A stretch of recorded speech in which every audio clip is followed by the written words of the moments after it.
Hey everyone, it's Will, who is one of the hosts of what we're now calling the Heel Federation podcast. So, quick funny story. We recorded this intro episode last week, and as I was getting ready to get everything ready for the drop on August 7th, I found out that the Hotcast podcast is something that already exists. Silly me. Should have did my research beforehand, but we pivoted pretty quickly, and we are now the Heel Federation podcast. So make sure that you look for that on your podcast services as well as on Instagram, and YouTube channel will be up and running soon. So completely ignore the Hot Tag podcast in this episode. I mentioned it a couple of times, but again, we are going with the Heel Federation podcast. So let's get to the show.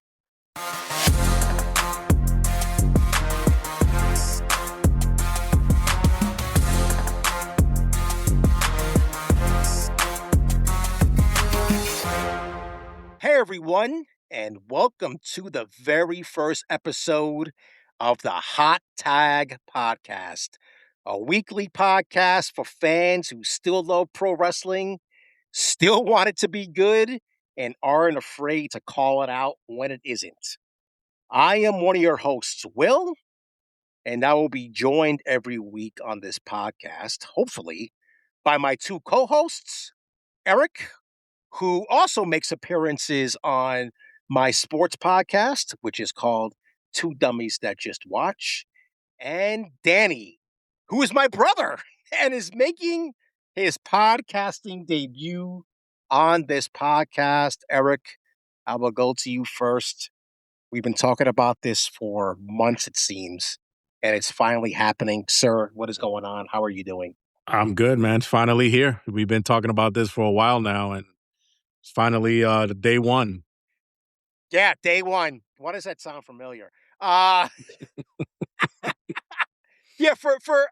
Before I get to Danny, I'll give people a little bit of background first because I had another podcast. It was called the Nerd Federation podcast, and what I was doing on that was discussing pro wrestling in video games. Here's the problem. It is very difficult to do a solo podcast at the end of the day. I don't know how you did Very, that shit. Yeah. very, very difficult to do a solo podcast. And I thought I could do it because I saw other people doing it, and I was like, "Oh, I can do that. Fuck that. I can do my own." By the way, we curse on the show. Just FYI. So that's kind of I thought I could do it. It was very tiring. It was very exhausting, and I lost a lot of steam. And then when I started doing the sports one, first with my co-host Lee J, and then we brought in Erik about, I don't know, a year or so ago to kind of be the third man, wink, wink, uh, to be the third man who occasionally comes in and gives his opinion on the sports for the week. It's definitely a lot better to have multiple people on the show. So I shut down Nerd Federation, and it was always one of these things where I wanted to bring it back in some form.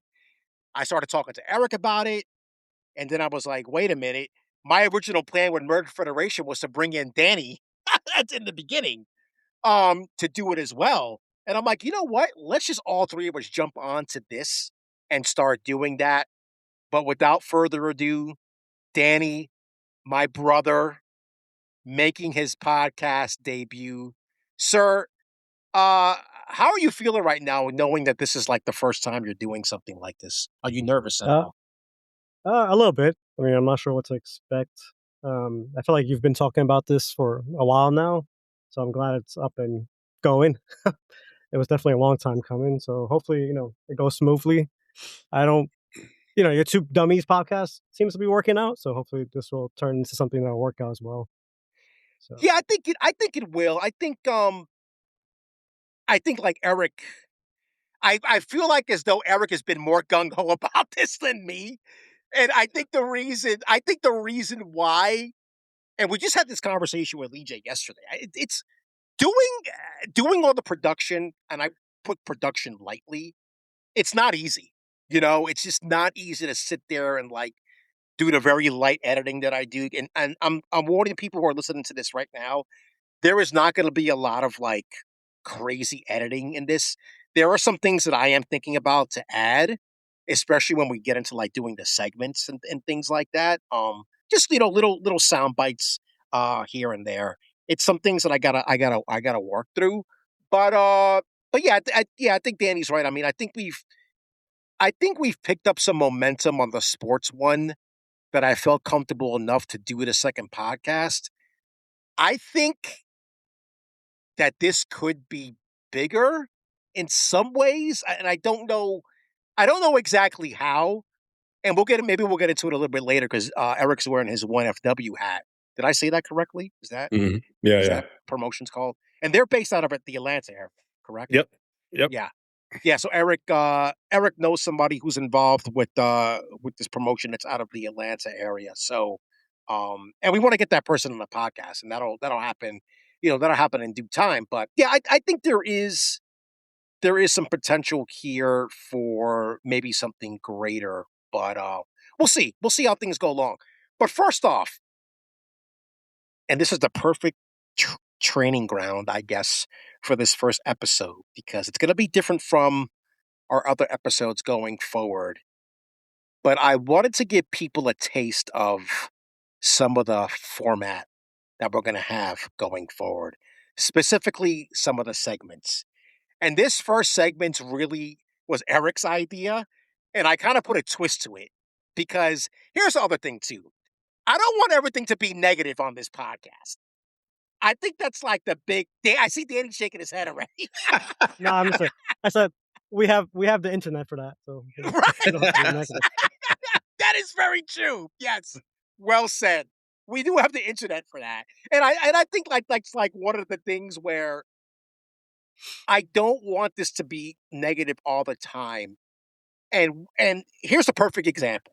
And we can get into it right now as a preview for this segment that is called the shits or not shit yet. And basically what that means is each week we're going to review a few segments from the week, whether it's WWE or AEW or I don't know who the fuck's watching TNA right now, but we're going to try and, kind of decide if it was good, if it was bad, or if it has potential. And that's where the not shit yet it comes in.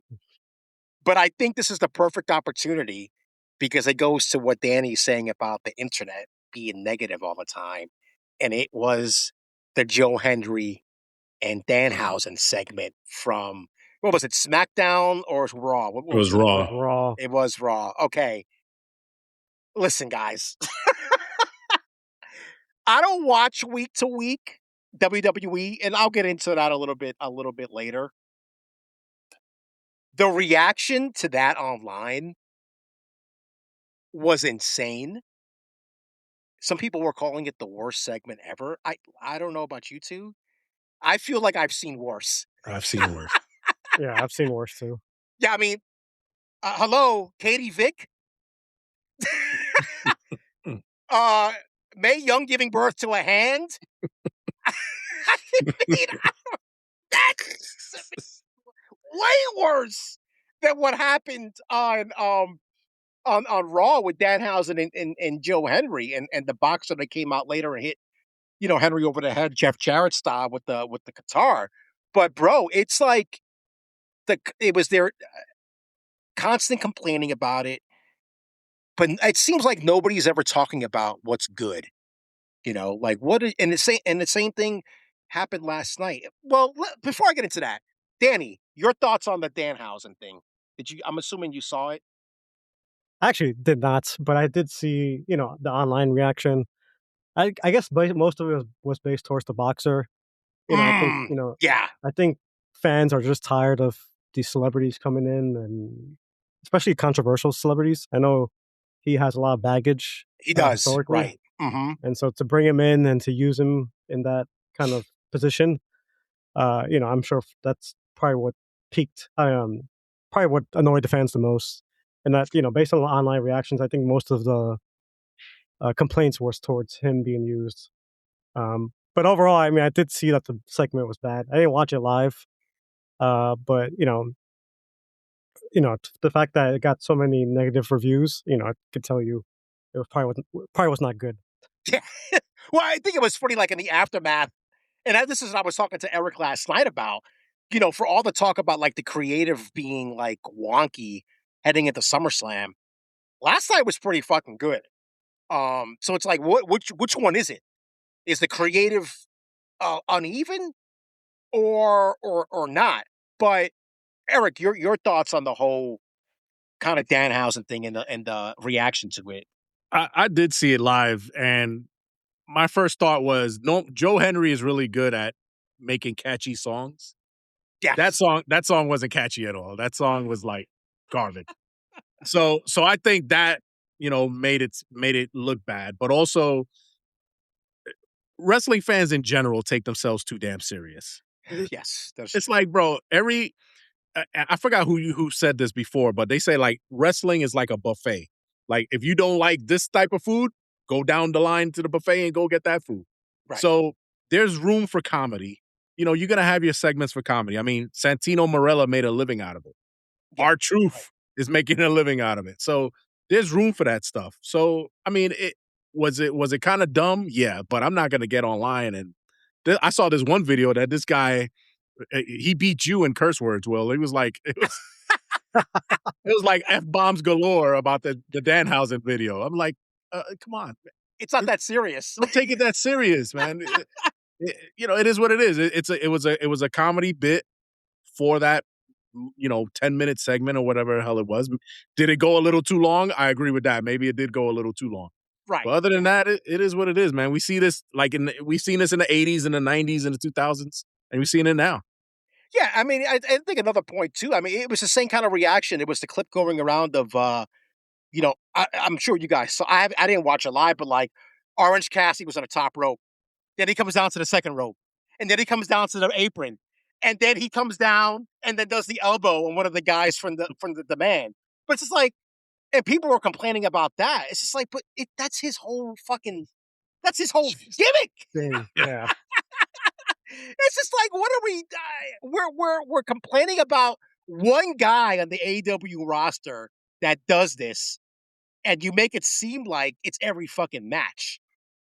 And the same thing with Danhausen. You guys make it seem like it's every fucking segment, Mm-hmm. and it's like a song. But that's not what's happening. Like Eric said, it's a buffet of things that are there, and if you don't like it, you kind of move on to the next thing. So I don't know. It's tiresome at the end of the day, and that's kind of something that.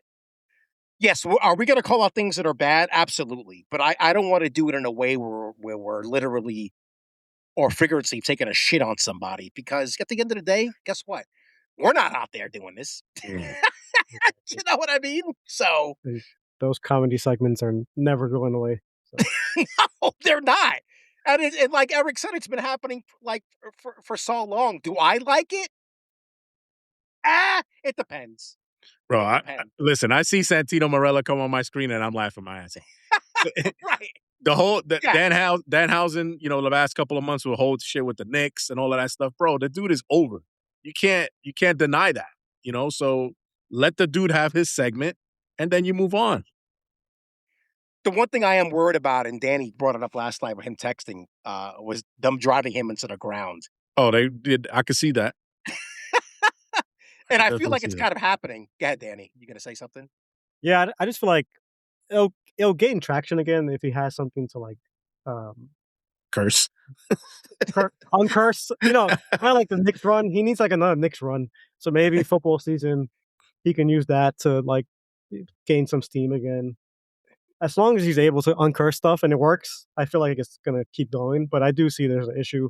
I was thinking by next WrestleMania he might be, run into the ground, but we'll see. If he can keep capitalizing on sports, then maybe he'll be fine. But if they keep it to like just one segment, couple of minutes, 2-3 minutes, but if they run him down like the Saturday night's main event, He was on the Oh show God. all night. It's like, come on, Yes. that's a little too much. Yeah, and I heard people they were complaining about how Nick's focused that episode was, but it was like It's it's a MSG. right. That's the thing. It's Yeah. like a once in a lifetime. Well, no, hopefully not for Knicks fans, but think No. about it. It is it was in a way a once in a lifetime thing, if you want to put a term to it, because it hadn't happened in so long. You're doing Saturday Night Main Event at Madison Square Garden. Somebody asked Danhausen to uncurse the Knicks. It just kind of all worked out. So, it's not going to happen the next time they're at MSG for Saturday Night Main Event. But anyway, okay, that gives you guys a little preview of that one segment. The other segments that we have, we're going to have a Book It Better segment where we're going to take a storyline, a character, a feud, or some kind of decision and kind of talk through how we would improve it in a realistic way.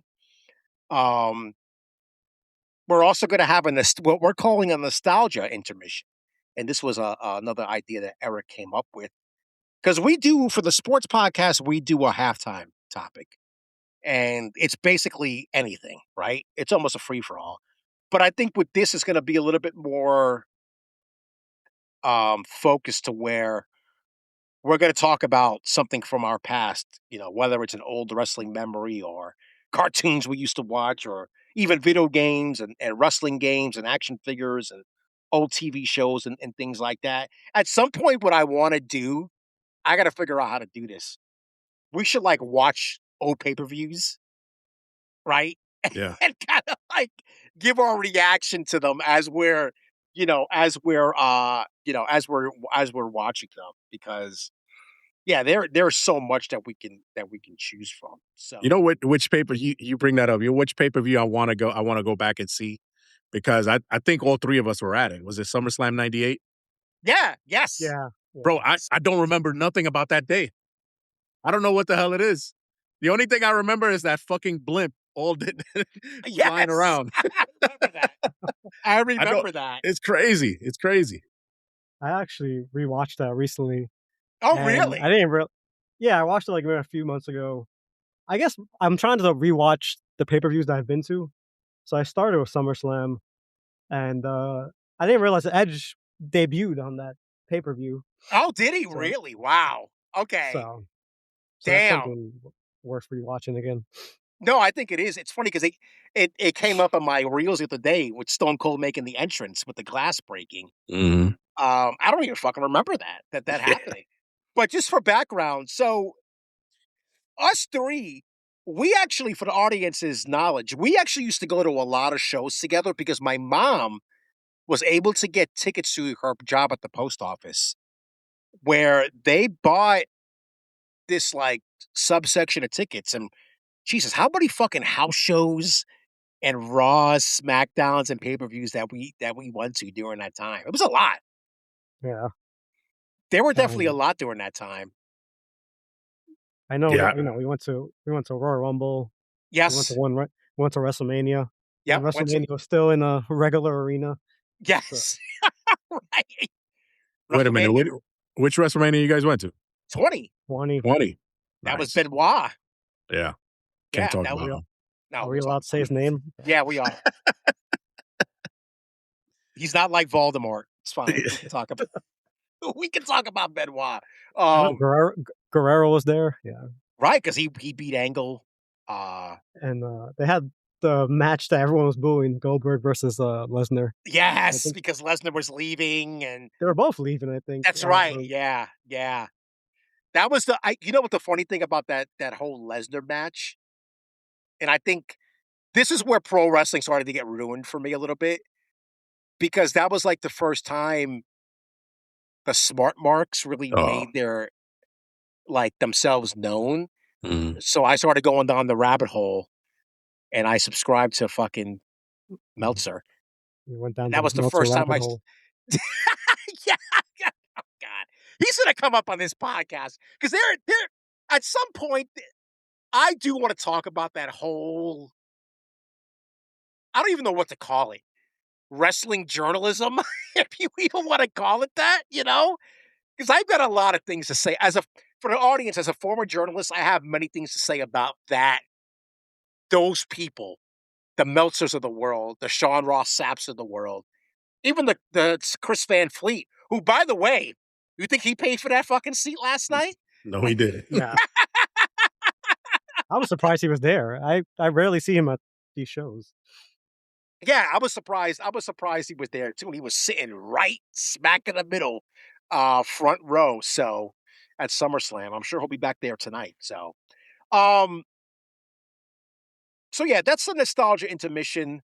Then we're gonna have something called the 3 count close, and that's basically each one of us is gonna give a final takeaway for the week, and maybe talk about the best thing of the week that we saw, and what might need work, what we're looking forward to next. I mean, I've been trying to fucking watch the G1, which is almost fucking impossible because it's just it's too much.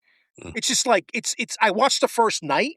That was a night that was in Chicago, and it's just like I can't keep up with it. They're like more than halfway through that already, and it's just like I can't.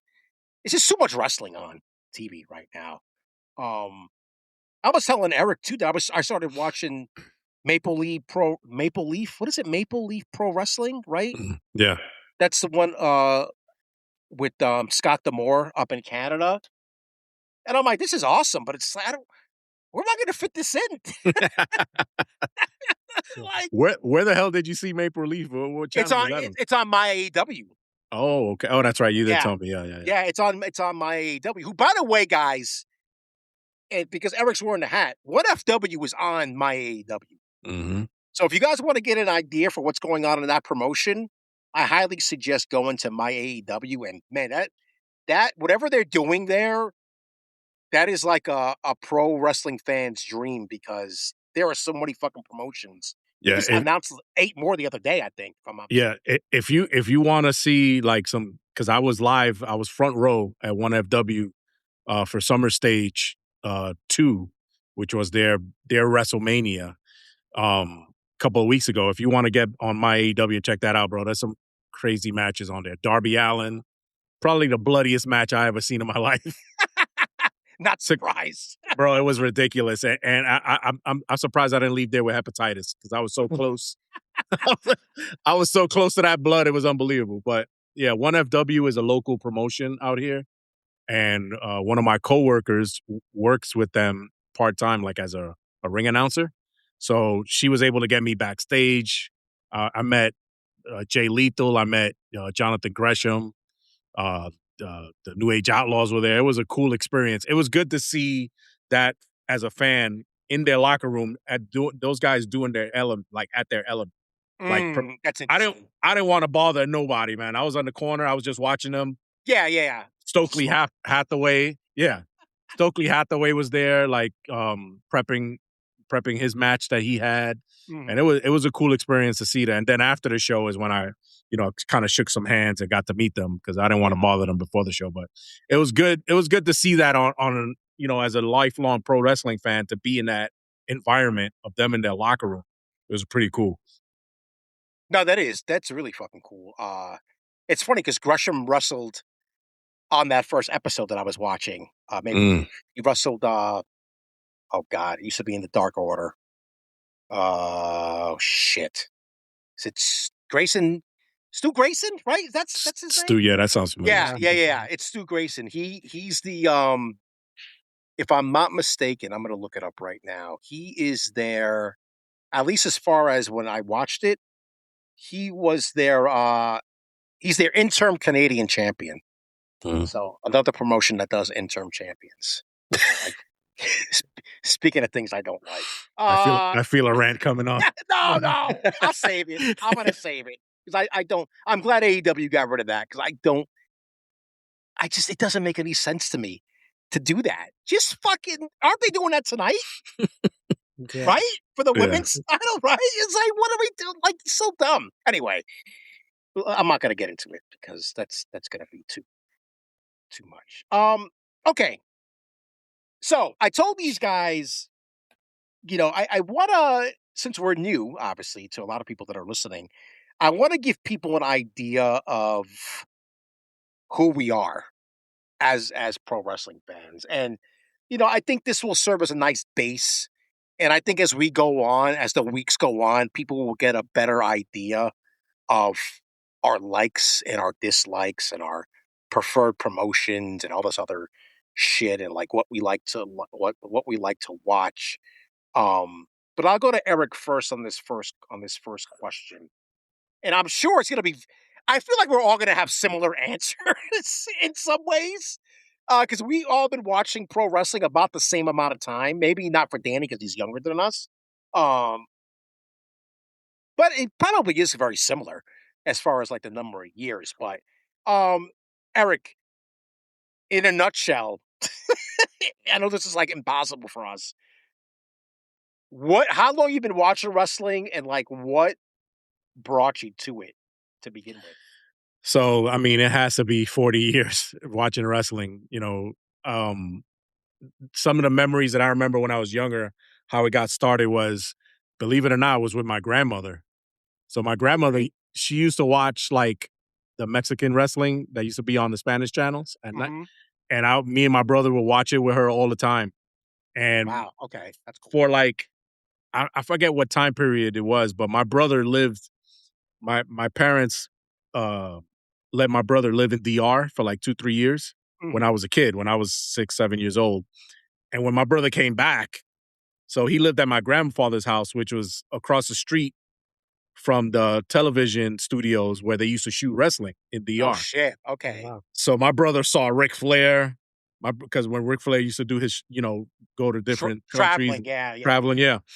He saw a bunch of stuff growing up. And then when my brother came back to live in Brooklyn, he used to collect the wrestling magazine. So that's how we got into wrestling. That's when I really got to know the other side of wrestling with those magazines. Sure. Yeah. And I got to know NWA at the time, and then WCW, because my brother had these and my brother's 7 years older than me, so he was more in it than I was at the time. Yeah. So, Makes sense. I mean, me and my brother were so in, like, my brother could watch a wrestler, and now I know, because I do it myself now. There'd be a wrestler under a mask that we'd be like, who the hell is this? And my brother just look at him, do one move, and be like, oh, that's so and so. He was in NWA 3 years ago, and now you see it. So that used to be my brother, and then I got caught on to that stuff too. So it went from my grandmother to my brother, and then I got hooked on it. My brother still watches, not as much as I do now, but the early time I remember Hogan being my number one guy at the time. Like, Hogan, I think, brought everybody into wrestling in the 80s, just because he was between the cartoons and all of that stuff, the wrestling dolls. Mm-hmm. I remember WrestleMania 3. My parents, we didn't have cable. So I remember, I think we went to somebody else's house to watch WrestleMania 3. But yeah, just early, it was my grandmother that put me on, then my brother, and then after that, it just kept growing and growing. It was different times back then, so wrestling wasn't as what's the word I'm looking for? Like, we couldn't get it so easy. Yeah, Like, it's not as universal as it is yeah, now. it was a lot of tape trading. You go rent the VHS tapes and things like that. Yeah. So it was a different time, but yeah, it's something that's been in my blood ever since. Yeah. Yeah, it's interesting. I didn't know your brother lived in DR. Like, that's interesting. He did. And it's funny because I need to ask him, because I don't remember the time period. I know he was really young. Mm-hmm. He lived in DR for like a couple of years. My parents shipped his ass out to DR, and then when he came back, is when we really started getting into the wrestling and stuff like that. Interesting. Okay, cool. Danny, I feel like I should know the answer to this, but I gotta. You know what the funny? And I'll when it's my turn, I'll quickly. Danny got me back into it because he started watching it, and he started watching around the Attitude Era, and I was just like, "Wait a minute, this is what this is now." Mm-hmm. Anyway, Danny, go ahead. What? You've been watching wrestling for almost your whole life, it seems, right? Yeah, I would say maybe about 30 years. I'm 38 now, so at least 30 years. Mm-hmm. I don't even know how I got into it. to be honest, I don't know. I don't know who got cable first. If it was our grandmother or our parents, but I just Mhm. remember, I guess, watching it one day and just got into it.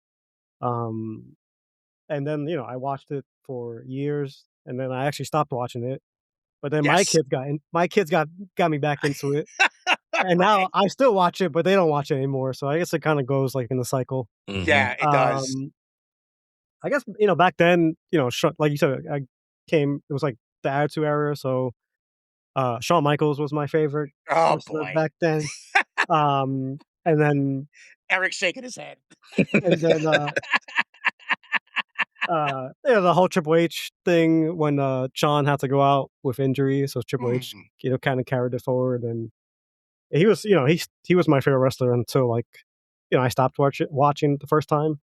But I still think that era is still like the golden era of wrestling. Uh, just because people there was every arena was sold out, Mhm. everyone was holding signs. Yeah, That's you don't definitely see one that thing. anymore. Mhm. Definitely one thing I do miss the signs. And I feel like million, 10 million people were watching it weekly, a Yeah, crazy amount of between people. WCW and WWE, yeah. So yeah, so that I thought that was the best time for me to get into it. Right, with thankfully I grew up in that era. And then when I started rewatching it again, maybe when did Rollins cash in at WrestleMania? Was that 2015? Yep. Uh, 2015. yeah, because I was at Yeah. your place when that happened. Yeah. Yeah, so I think that's like what that was. I started watching it again around that time, and it's has up and downs, but there's still some good stuff going on in WWE, and also with the other companies. Um, the main difference, like I said, I think it's just more access to people, and then more access to people complaining, on the internet and stuff. Yeah. I feel like back then you could just watch in peace, and you didn't see anything on your phone or anything the next day. Yeah. But now I You feel made like your own opinion, yeah. yeah, now I just feel like you open up your whatever you're using Instagram or whatever social media you're using. I feel like there's always comments, mainly negative, about what's going on in the wrestling world. So that's definitely one of the big differences now.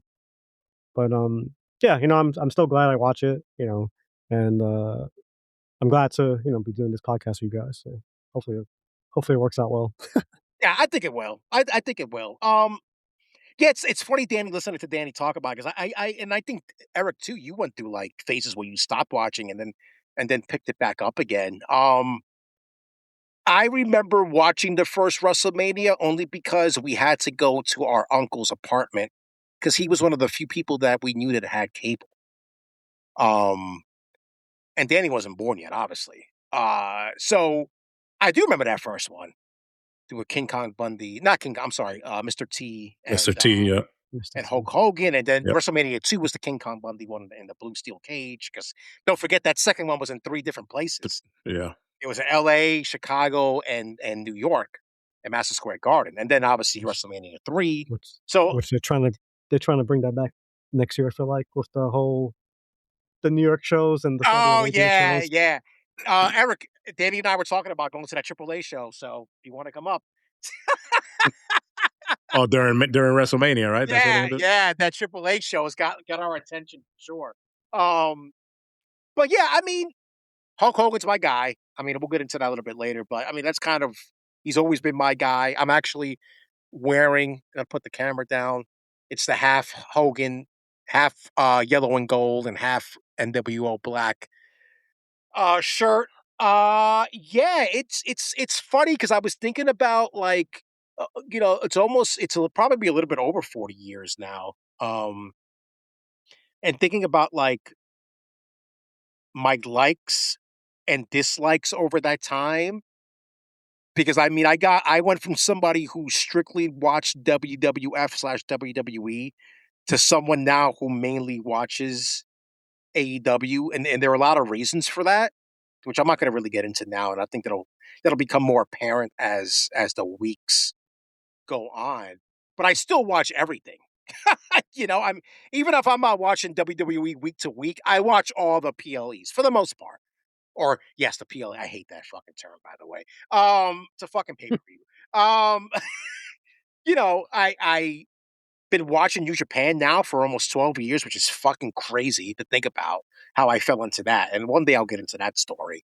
It's really not that complicated how I got into that. But, thinking about like watching the old ECW at like 2:00 in the morning on MSG Network and discovering Ring of Honor when I moved out to Chicago the first time. And I would go to these Ring of Honor shows and see these fucking guys that were like, what the fuck is this? I'll never forget. On a random Ring of Honor show, probably the best tag team match I ever saw in my life was the Motor City Machine Guns versus the Briscoes. Because you know what the problem was? Watching WWE, tag team wrestling was like shitted on for so long. It just wasn't a priority. And when I saw that match between those two teams, think about it. The Motor City Machine Guns and the Briscoes. I was like, what the fuck is this? I couldn't believe it. I did not think that tag team wrestling could be that way. And when NXT did it was the original blue and gold, black and gold, and they were doing those type of tag team matches, FTR, not FTR, the Revival, right? That's what they were called back then. And Jordan and Chad Gable, and those guys, and Undisputed and all that. It's like, wow, bro, this is great. This is good shit, brother. So it's definitely like changed over the years, just like my tastes. And again, there are a lot of reasons for that I think will come up as we go through this show. But yeah, I had the stoppage. I don't know, in the aughts, maybe. I think the one thing that got my attention again was when Punk debuted in ECW. I have a similar story, yeah. Yeah, that caught my attention because and this is when like the internet was being more of a thing. To where, who the fuck is this CM Punk guy? Because we were so into like that ECW revival, and it was awful. Guys, go listen to Chris Van Fleet's interview with Paul Heyman about that whole thing. It was a fucking disaster at the end of the day. We thought it was going to be something that it just clearly wasn't. Fuck you, Vince. So you're like, who's the CM Punk guy? You go to the internet, you type in CM Punk. What's this ROH thing? Who the fuck is Samoa Joe? You see what I mean? Like, you start going down this like as an internet, and this is what's happened to Eric's point in this story with one of Danny's sons. I think it was Marcus, to where before Nakamura made his debut in NXT, I think Danny, you were telling me Marcus was looking up all his fucking matches because they're on YouTube, so you know who these guys are coming in because there's all this shit on the internet about these guys. And you can see what Nakamura did in New Japan, So that's like the thing that I think people take for granted, is that we have so much access to so much pro wrestling that it could be overwhelming, but it's also cool at the same time. So, and I think as we go along, more of our likes and dislikes are going to come out in this podcast. Danny, you already mentioned HBK, which made Eric cringe. We'll get into why. So who I guess besides HBK, who else from the past? You mentioned Triple H as well, but who else from the past, and who are some people now that you enjoy watching? I mean, the other obvious people from the past would probably be The Rock. I feel like his promos were definitely one of the best things to watch on a week-to-week basis. They were. Especially when he left the Nation of Domination. I feel like, when he went solo, I feel like his promos got better and better. Stone Cold, obviously, still one of my favorites of all time. Just because I guess, flipping the middle finger, I feel like that's when I started flipping the middle finger. And just like probably cursing a little bit too much. That's probably you see, these guys have an influence on the youth. I think Will has something to do with that shit too. Yeah, probably. DX. I feel like I definitely got in trouble at school for saying "suck it." So, But yeah, those are definitely probably like my top four. Just back then, HBK, Triple H, Stone Cold, and The Rock. Currently, I really don't have a favorite wrestler. Currently, I feel like Oh, I really? like That's interesting. yeah, just like for a little bit it was like Hangman, but then I got like I think I got sick of his current gimmick with the just yelling all the time and being an angry person. He does. That's a good point. Yeah. Swerve definitely probably my top five. I feel like uh when Swerve first arrived in AEW, I think I was texting you like this guy's gonna be really great. Yeah, you Uh, did. Yeah, and he turned out you were fucking right about and that. so Yeah. yeah, so that WWE like favorite wrestlers like I really no one. I mean I like Sami Zayn just because his mic work. Hmm. Um and I guess with the Roman Reigns thing when he finally turned it around and figured out his character and the whole bloodline thing. I think the bloodline thing has gone on too long, but for the first couple of years I was like, oh, this is great, and hopefully it won't wear out its I guess arrival, but I feel like it's Hmm. gone on. It's definitely gone on too long. I think that's it. I mean, obviously, Will Ospreay is good to watch just in the ring, and Omega, those guys. But I feel like I don't really have a favorite wrestler anymore. So like, I'll just I'll watch it, and then I'll support random people here and there if I think they're doing a good job, Yeah.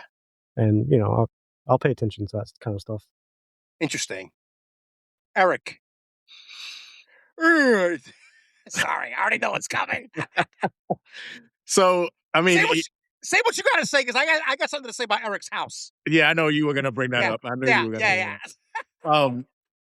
So early on, it was definitely Hogan because obviously when you're a 5-6-year-old in the mid '80s, Yes. Hogan is it. Yes. Like I said before, he was everywhere. Um, Later, Heart Foundation was a great tag team that I always loved, and then later when Brett became solo, he was my guy. And I'm sure Will will go over my shrine that I have.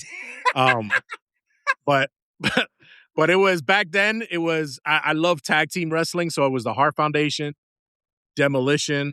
I used to love back then. Their match. You want to talk about I'm sure you're going to bring this up later. A match that we watch all the time that you can watch.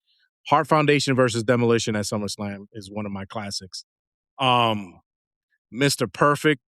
So Mr. Perfect was my brother's guy. My brother loved Mr. Perfect, and I, the dude was a mechanic in the ring. But obviously Bret Hart was my guy. All the classic matches that he had, there. I mean, you could. They talk about the technician that he is. His matches still hold up nowadays. Oh, they do absolutely do. Yeah. Yeah. And that's what made him so good.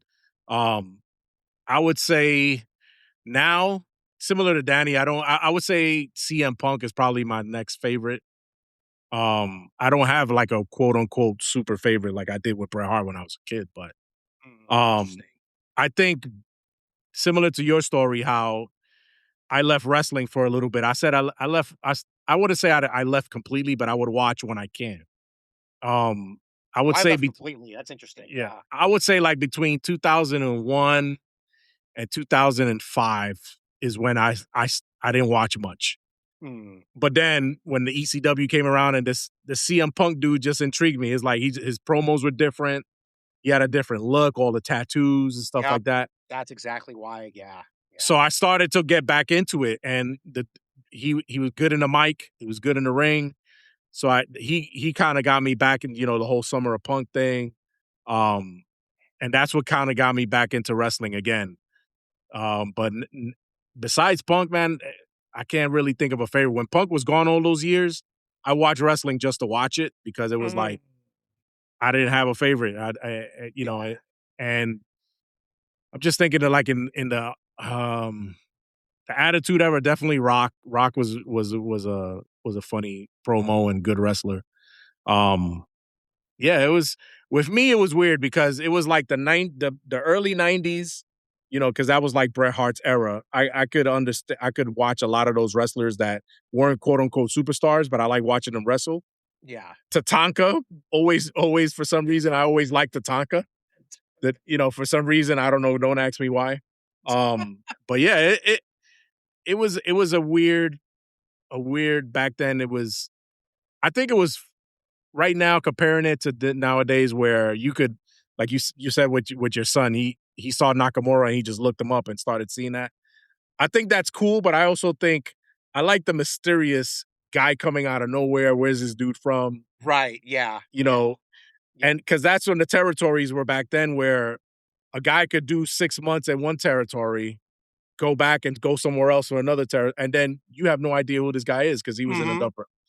I miss that. I miss that a little bit, but Yeah, you it don't is really what it have is. that anymore. Yeah. You I can't. mean, It's unbelievable. it's You can't do it. impossible. I mean, I will say, like, AEW tried to do it back during, like, the pandemic era when they were bringing in guys. Remember when Cody had the TNT title, right? They would do the open Mhm. challenge thing, and you would have, like, guys come in, and it was like, "Oh, that's kinda cool." But it's like, I knew who those guys were because I never watched them wrestle. I read enough about what they did or Yeah. where they Yeah. were.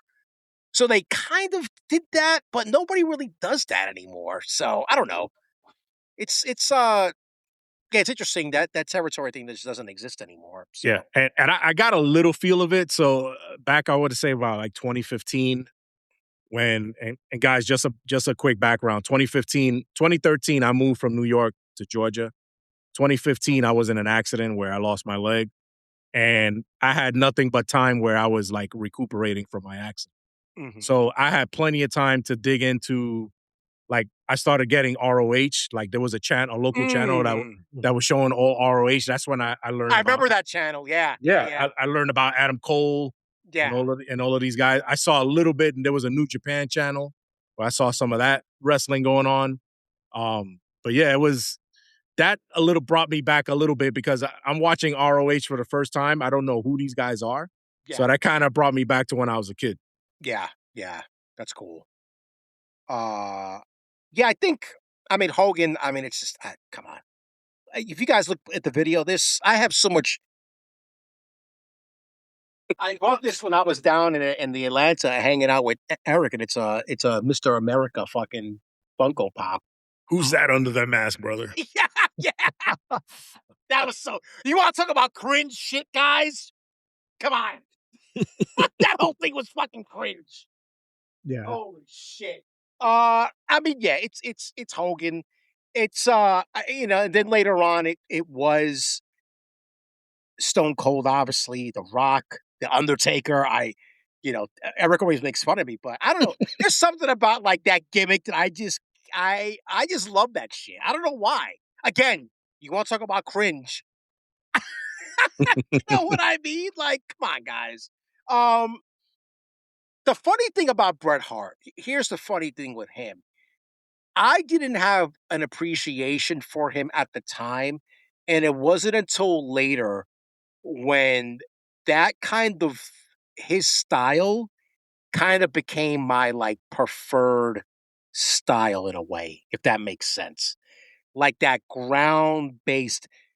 It's like it's anytime I watch Zack Sabre Jr., I always wonder, God damn, I would have loved for him and Bret Hart to have a match. Yeah, Because I think that would have been fucking awesome. Like that those two. his type of style incorporates storytelling too, which is why Yeah, it's so good. yeah. It's just like, golly, man, if those fucking that's like if you had like a dream match, that would be a dream match for me. Zack Sabre Jr. versus Bret Hart. I think that would be so fucking cool. Um, but yeah, it wasn't until like I don't think I appreciated Bret Hart's style until WWE became too like formulaic with its matches, you know, with the punch, kick, clothesline. Yeah, it's like, this is I'm getting so fucking sick of this. Um, and then when you started finding out who Zack Sabre Jr. is, or I'm trying to think of another guy who's kind of like technically sound now, even like a Jonathan Gresham, bro, that Mhm. guy can wrestle his fucking ass off. Yeah. Like, holy shit. Like, I love watching. I would say out of all the styles that are out there, I love that mat-based style the best out of everything out there because to me, that's wrestling. Like to me, I feel like that is wrestling. Like you guys are actually fucking wrestling. Um Now, that's not to say that I don't like some of the high flying stuff because I do in doses. Um I would say today that's an interesting I mean Daniel Bryan Danielson. I mean that's not and again his style. Mhm. It's very it's that Bret Hart based Matt style that I love about what he does. Um so I would say him. I mean, obviously he's not wrestling anymore for now. Uh, I love Kenny Omega.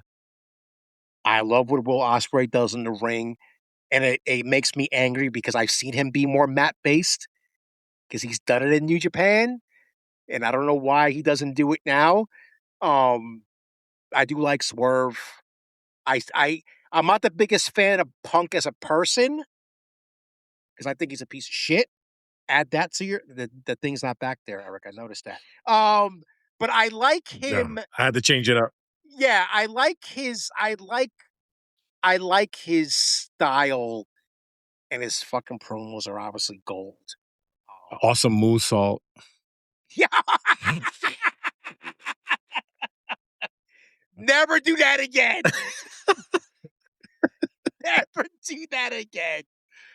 Danny, I'm surprised you didn't text me when he did that. No, 'Cause it I was mean, I so thought he bad. broke his leg on the Yeah, so did that was so I. bad yesterday. It was. Um, you know what though? I have more of appreciation for the women wrestlers now because I mean we grew up Yeah. in the bra and panties era, and I still think that there are a lot of people that don't respect women's wrestling, but like that Io Sky match, listen, brother. I don't know how somebody can watch Io Sky and not think like she's not one of the best in the ring. You know, like and proved that she proved that last night. So whether it's an Io Sky, whether it's a Jordan Grace who's disappeared off the face of the earth apparently, uh, and for as much shit as Mercedes gets, brother, that chick fucking sells her ass off, and nobody can tell me that she doesn't. That she does not sell like fucking crazy for everybody. Um, Charlotte, obviously, for as much as people give her shit for Golden, you know what? I don't know what to tell you. She's Ric Flair's daughter. There's a lot of times these women they steal the show sometimes with They them. do. They Yeah. do. Bro, when I after that first match, I was like, this is gonna be tough to I really said that to myself. I was like, this is gonna be tough to top. Because that was a really well done, like not just a women's wrestling match, but that was like a really well done match overall. And I Mhm. wondered what would be better on that show. So that's like kind of one thing too that I want to do is just kind of give the women more shine because I do think that they get buried unnecessarily.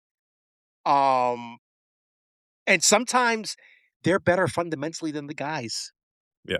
If you Bro, just so getting back to that show that I watched on 1FW when I was in the front row, the women's match was hitting they were hitting harder than the dudes. I can believe that. Yeah. Bro, they were smashing the hell out of each other in that match. It was ridiculous. Who was in that match? Do you remember? It was Shotzi Blackheart. Okay. Yep. She took on the 1FW champion. I forget her name. She was actually on AEW. She was in a squash match. Okay. Um, Cool. it was her and it was another girl. But yeah, you want to talk about hitting each other. Then the other match where Robin Renegade, because she's on AEW all the time. Yeah. Right. Yeah. Yeah. She was one of them, and they hit each other super hard. So yeah, kudos to those women, man. Yeah. No, for real. Um, Danny, the one match that you could watch over and over again. It's a tough one. That's a tough one. Um, uh, let me go. I'll go with NXT. Oh Black wow. and Gold. Okay. The Sami Zayn Nakamura match. When Ooh, that's a Nakamura good first one. debuted. That was a good one. Obviously, I think Sasha and Bailey. Oh my God. NXT Takeover. I And can we were watch there that for over that. again. Yeah. Yeah. Right. Recently, I would say was it Osprey and Daniel Bryan? Was that the one that happened maybe a couple of years ago? Yeah. Yep. That was a good one too. So I can probably rewatch that again. Um, I could probably keep going naming off a bunch of matches, but I'll stick with those three for now. No John Cena matches. I'll just throw that in there. Damn. Bro, I don't know, brother. The AJ Styles Cena match. I need to Pretty watch good. that match. Yeah, Yeah. I still need to watch that match. I think those three matches. Oh, for John Cena, I would probably say the Kevin Owens matches. I was just about to say the Kevin Owens match. Oh my God. Those were hers. Those were some of the best ones. Yeah, I had an orgasm watching that match. Anyway. Also, the Cena Punk match when Punk won the title at Chicago. That was a good one. Yeah, that was a good one. Eric, what do you got? Just any Bret Hart match. No. I would say Bret Hart versus Mr. Perfect, 91 SummerSlam. Okay. So it was Bret Hart's first Intercontinental Championship. Yeah, it was that. I enjoyed that match so much because, again, I'm watching this with my brother. My brother was a big Mr. Perfect guy. That's right. That's right. I remember that. I was the Bret Hart guy. So me and my brother were going at it, and I would say that was one of my favorite matches to see. I could see that match every day, and if I could think of another one, shit, I'll go with a recent one, and it's that AJ Styles John Cena match. I still have to watch that. Yeah, bro, that match it was like, and I forgot who said this was, who described it like this. It was a love letter to pro wrestling, that match. Right. Yes. And it was bro. It was one of Cena's, probably, if not Cena's best match he ever did. And a lot of times, we know that Cena's not a top echelon wrestler. Yeah. But when you're in the ring with AJ Styles, it just makes you better. There's certain wrestlers that you'll have your best match with. A lot of people used to say that about Bret Hart. You have your best match when you're fighting Bret Hart. I think that AJ Styles John Cena match was really good. I would be remiss to mention AJ Styles as one of my favorites because he really is. Especially, and I'm gonna get really fucking nerdy, when he wrestled Nakamura in New Japan. That's why I thought that their WrestleMania match was so disappointing for me. Mm-hmm. That was a fucking letdown, like big time. That WrestleMania match was a letdown. But if you ever, I would highly suggest anybody go out there and watch the Nakamura AJ Styles match from, I think it was like 2016. That is like a pro wrestling match. You know what I mean? If that makes sense, what I'm saying, that is like a pro wrestling match. Go and watch that match because it's really, I'll never forget in the beginning because AJ was in the Bullet Club at the time. And I don't know if you guys have ever seen a video, but like AJ puts his finger out to make like the gun thing and he shoots, and then Nakamura catches the imaginary bullet and like puts it in his mouth and chews it up like right before the match. And it's like, okay, that was cool. Okay, I got 3 for you guys. Number 1's always gonna be The Rock versus Hogan at WrestleMania 8. That's a classic. Yeah, I mean, it was the double turn, right? It's not really a double turn, but it was Hogan going back to because they had to, because of what the crowd. I don't think they were expecting that crowd to be that way. So they kind of had to do he had to go back to being the yellow and gold. So you, not to interrupt, but when you said double turn, just reminded me of another match. Oh yeah, of course. I'm surprised you didn't say it. Bret Hart, Stone Cold, WrestleMania 13. Yeah. That match was insane. Yeah, classic. I'm surprised. Yeah, I'm surprised that didn't come up. I would say that's my number 1. The craziest match that I've ever been, besides that Motor City Machine Guns and Briscoes, was John Cena versus RVD at One Night Stand. I was there in the crowd for that. Yeah, I mean, it's funny because I remember watching this video as somebody saying, if you had to show somebody one match to get them into pro wrestling, what would it be? And somebody chose that match. I was like, that's a good one to fucking choose. Because that crowd was insane. Do you remember when they were throwing Cena's t-shirt back? Yeah, he kept throwing it back. Yeah. Oh my God. And then fucking Edge comes out and does the fucking, he had the motorcycle helmet on and does the spear to Cena, and everybody was like, oh, it's interference, but like it's ECW rules. That's the way it is. ECW rules means no rules. So anyway, fucking Vince for weed. Come on. If that would have happened now, nobody would care. It wouldn't even be a thing. Anyway, for those who aren't aware, they took the belt off of RVD because he got caught, high with Sabu in a car. So, rest in peace to Sabu. The other match is more recent. It's which I was also there for.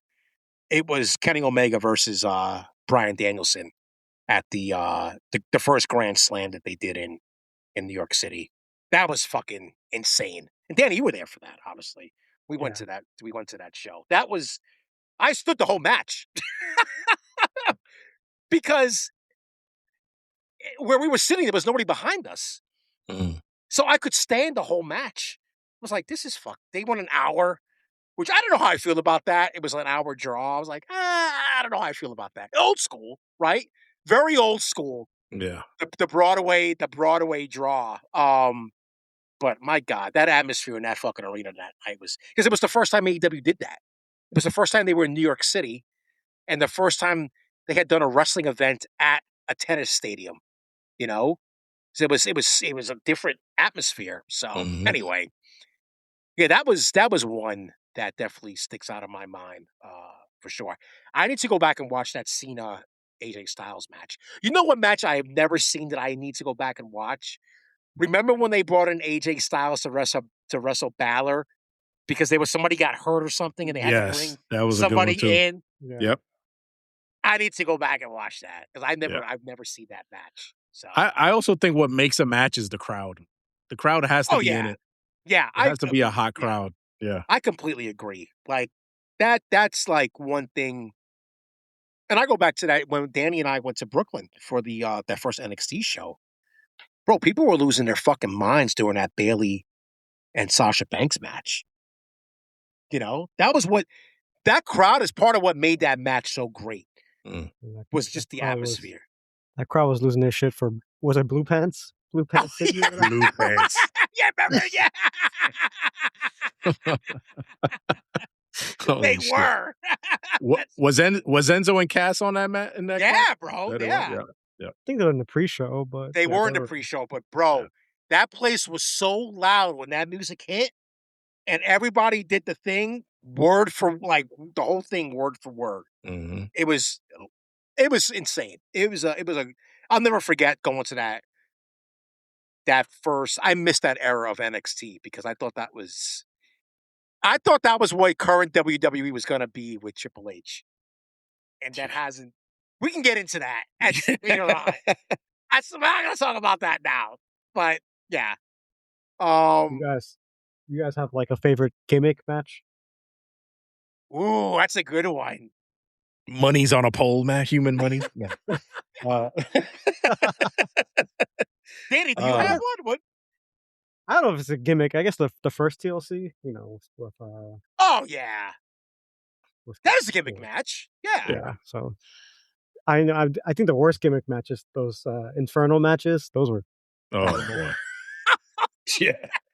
With fucking Kane's arm being on fire, you can clearly see like the covering on it. Remember that? Yeah. It's so bad. That's a good question. I got to think of that. I don't know. I would say, go ahead, Danny. Yeah. I do wish they bring back the Buried Alive matches. Those weren't too bad. Kind of like just dumping them into the ground and just burying them. Yeah, that was always. Yeah, that was always. Do you guys ever hear the story about the one with Mankind and Undertaker? That first one where it was like the second to last match of the card, and they basically buried Mankind and left him there. And people were like, what the fuck? Like, what?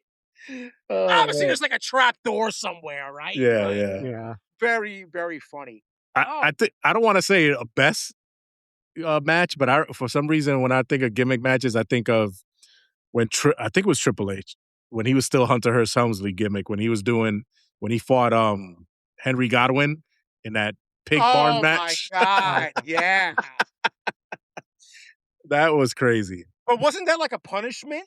Because of I, the whole, that was part of the punishment, I think. Yeah, yeah. the whole click hug The crap. click thing. Yeah, MSG. Yeah, God, Which we were there for. were we? Yeah, we were there. I don't remember that. Holy at least shit. at least I was there. Maybe I don't know if you were there, but I Oh, remember really? that. You were there for that? Yeah. Oh shit! I didn't know that. Danny was the one that took the video.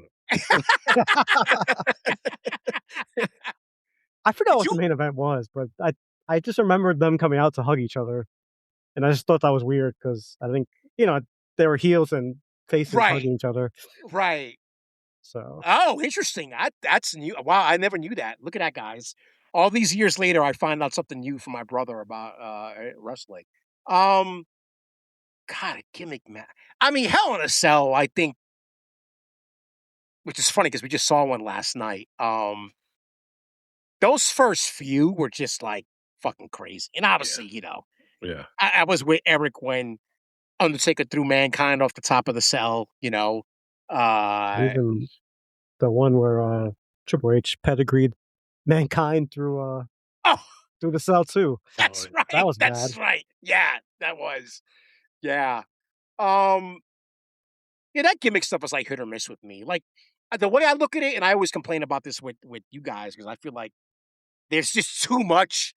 You've got 2 Royal Rumble matches. You've got fucking 2 War Games matches. You got too many no holds barred matches on AEW. It's just like, what are we doing here? The way I've looked at it now, because that's not gonna go away, right? They're gonna keep on doing that stuff. I need to, if I'm entertained, that's a win. You know? Even if they do it too much, as long as I'm entertained, okay. If it sucks, like when they put Wardlow and this guy in a cage, that shit sucked. That Oh, yeah. MMA, remember that? Yeah. That was terrible. Like, what are we doing? I remember, bro. There was one AEW show that I went to out here, and I remember because I was texting you, Will, back and forth. It was Shark Week, and they had a Oh fucking my shark God. mascot walking around, and, and then they had the dude Jericho's crew at the time. They had him in a shark tank, Yes, I and remember that. Yes. and the people that was behind the shark tank was booing the whole time because the shark tank was blocking their view of the Nice. bro. Stupid ass gimmick matches. That's awesome. Yeah, that's That awesome. that reminded me of with Jericho. What was it, the orange juice match? Oh God, with him and Cassidy. Yeah. Yes, that was bad. That was bad. And to this day, Jericho defends that match. Jericho defends all his matches. It's just Yeah. like it doesn't matter. Oh God. Okay. I'm not. We went a little bit over. We went a little bit over an hour, so I knew this wasn't going to go too long. But again, I just wanted to give everybody a taste of this, and what to expect going forward. So we got a bit of a wonky schedule coming up. We're actually going to record our first regular episode uh, this week. So you're going to hear this on Friday, but we will have already recorded the second episode because uh, all 3 of us are going to have things that we got to take care of next week. So we're not going to be able to record next week, but we'll talk more about SummerSlam next week and whatever else is happening. And then the following week we'll get to like our regular like scheduled programming. But we are going to be every week. That's the point of doing a podcast is to be every week. And I'm sure as we go along, things might change. They might not change. I do want to do like a live episode every now and then.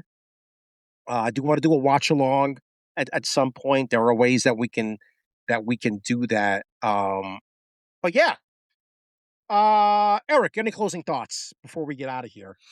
No, man, I'm just looking forward to doing this podcast. Like we said before, it's a long time coming, and we're gonna have some fun while we enjoy some wrestling. Yeah, Danny, any thoughts? Kind of what Erik said. I feel like we've talked about this podcast for a while now, so I'm glad it's getting off the ground. I guess for wrestling, tonight's SummerSlam night 2, so hopefully it's as good as night 1, and we don't waste our time watching it. Yeah, But seriously.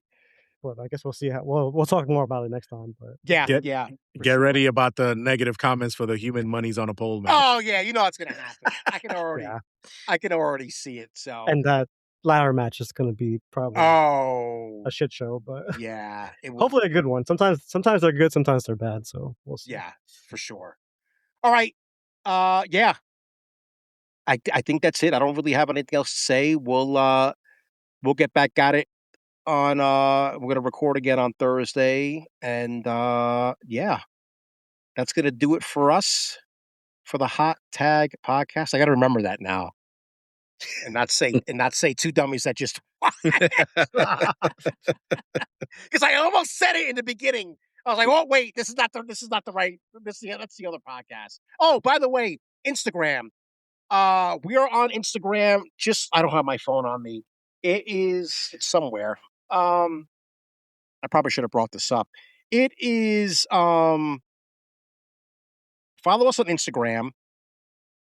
It is hot underscore tag underscore podcast.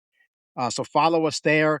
Don't forget to subscribe on the podcast platform of your choice, so Spotify or Apple Podcasts or whatever. When you subscribe, the episodes get downloaded to you automatically. So please don't forget to do that because that helps us out with discoverability and all that good jazz. So, all right, that's going to do it. I'm Will here for Erik and Danny, and we'll see y'all next time. Peace out, everyone. See ya.